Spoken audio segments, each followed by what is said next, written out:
once he takes your body, he will make you do the most horrible things you can imagine. Be careful. The further you hear him, the closer he is. So we're good here. Okay, But great. all right, here we go. I am here with Diego Velasco, and we're here to talk about The Whistler, which is coming out this Friday. And Diego, it's an honor to meet you. I had a great time watching this movie. I love good supernatural horror film, and I also like where the protagonist is dealing with some sort of trauma that just amplifies what we're going to experience here. And so I gotta say, great job on this movie. Oh my God, dude. First of all, thank you for having me on interview. Thank you for watching the movie, and thank you for just being very cool. It's hard to make a movie, man. So when you find people like yourself, it's like, okay, this is why I make movies. So my first question is, what was the inspiration on taking this story on? I grew up in Venezuela, and I spent the summers on my uncle's farm. And anytime my cousin and I were trying to get into trouble, my uncle would always say, "Careful, because the Whistler's out there, and if you get into trouble, he's looking for people who are up to no good."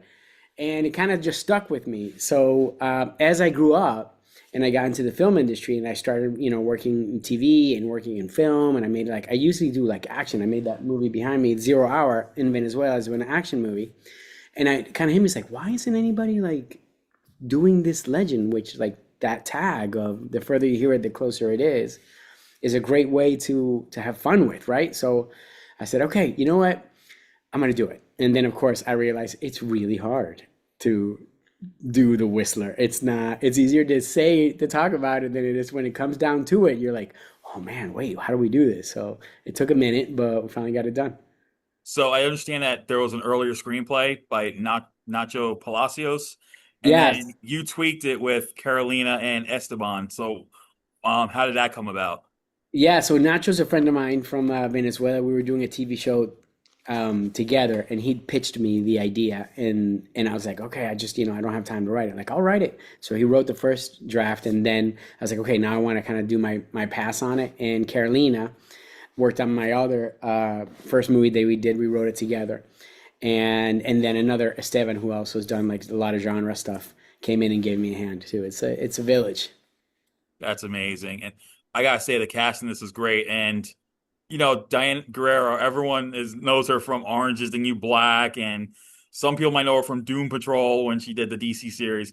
She was really good in this. It's like she's playing this character who's overcoming trauma.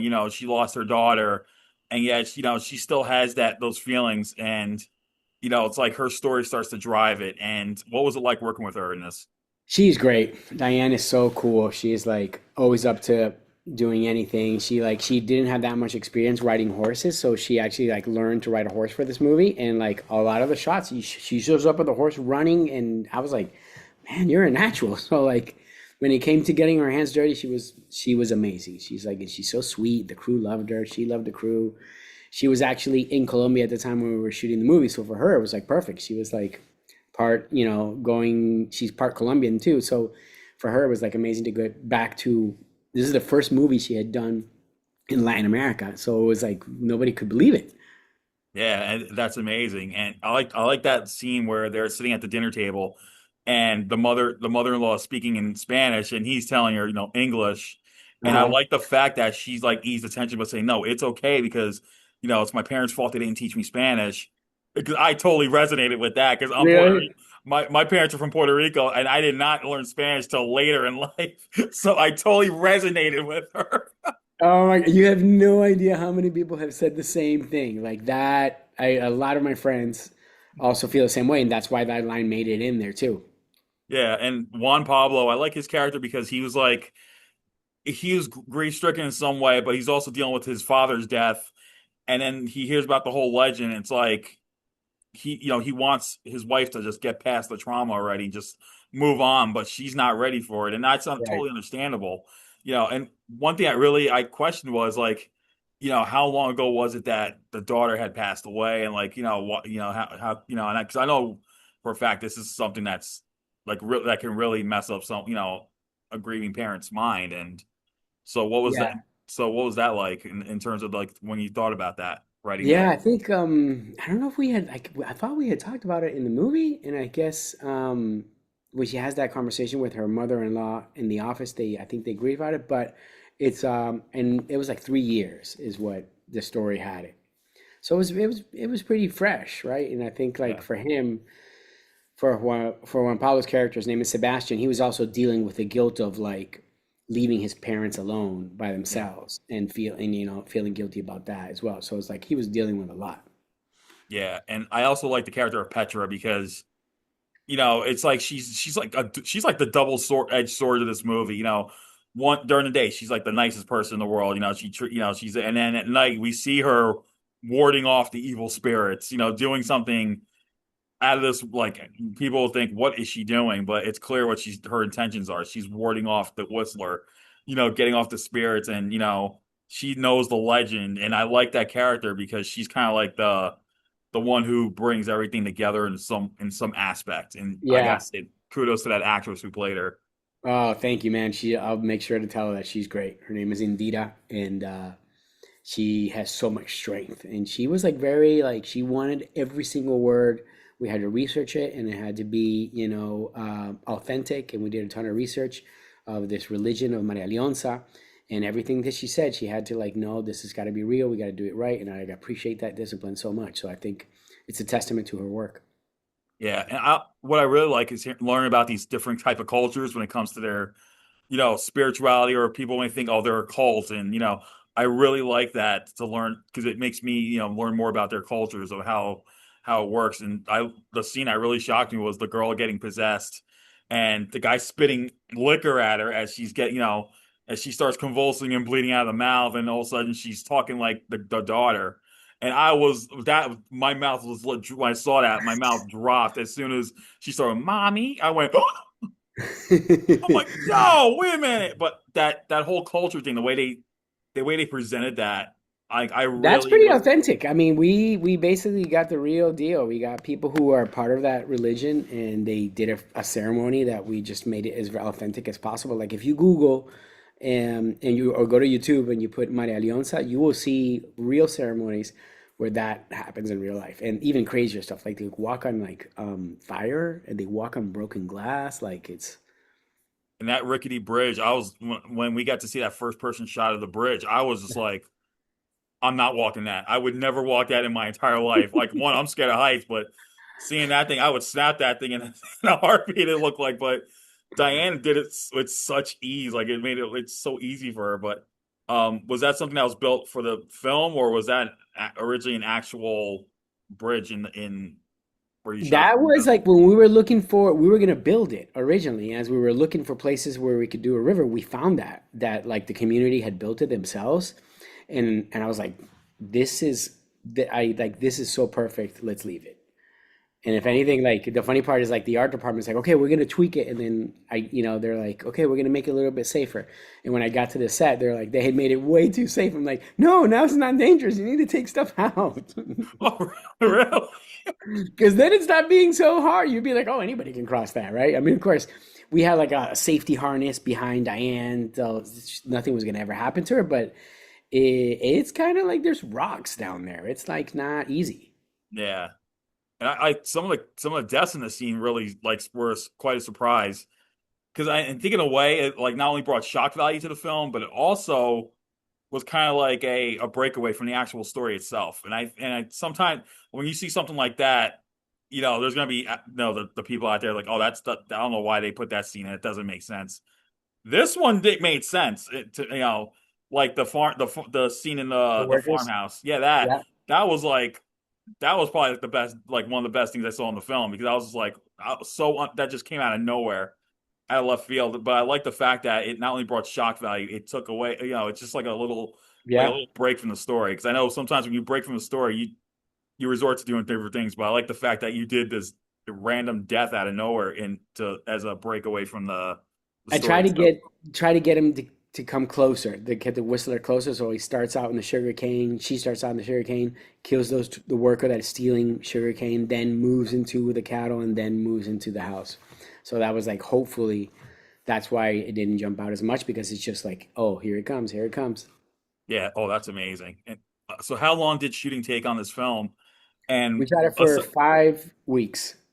and aside from the bridge being safer, were there any other challenges that you faced during production? Like, I know it's always like time and budget, but was there any other like physical like challenges that you had to face Yeah, during it's production? like this place was really remote. I mean, like for a movie to be kind of scary nowadays, the world is so connected that you could always just like pick up your phone and call, for help, right? So you have to like find a place that looks so remote that you believe that they're in danger. That's why the film kind of opens with those big drone shots that you see like there in the middle of nowhere. There's no cell phone signal.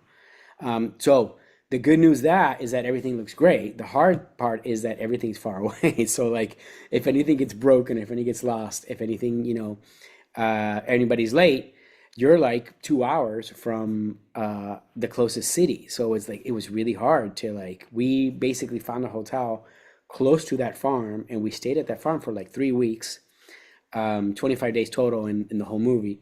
And then once we got all the farm stuff, it was great because then we could just like plan, okay, today we're gonna do this sugar cane field, then we're gonna do this house, then we're gonna do the back of the house, then we're gonna do this, then we're gonna do the church. It was all part of the same compound. So it was great in the sense that it tied everything together, but it was hard because you're basically kind of going into battle on a location far away, and that makes things really tricky. If somebody gets hurt, they're a hospital. The closest hospital is 2 hours away, and like there was like a guy who got hurt by a light, and then like the moment. Do you remember the scene where the guy, Sebastian's dad, is riding the horse, and he Yeah, hears the Whistler escape, and yeah. then he hits releases that sled and takes off running. Well, the story there was that the actor had some injuries and he couldn't run on the horse. So like we're in the middle of nowhere. It's nighttime. I was just like, I looked at him, I looked at me. I put on his shirt, I put on his hat, I put on his pants, and I took off on the horse running. That shot is actually me because if I didn't do it, it just wouldn't be done. Oh yeah. So you need to be listed as stunt double for in the credits. Like, Man, when you're that's directing, you do that's insane. everything. But hey, Yeah, that just showed how dedicated you are to getting this movie made. Because look where you willing to go above and beyond just by being practically a stunt double in that sense. you have to do it. And like things like we had that moment where like the scorpion goes over the bed, and I was like, we had an animal wrangler that was there, and I was like, man, how are we gonna find it? Oh, don't worry about it. Like, what do you mean don't worry about it? Like, oh, when do you need it? Today at 5 o'clock. All right. What do you mean? That's it? It's like, yeah, I'll get you one.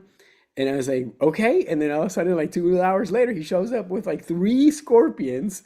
I was like, wait, what? You got, oh yeah, I got this one from over there. I got this one from behind the door. I got this one from like, it's a real location with real snakes and real scorpions. And it's like, that is a true reality.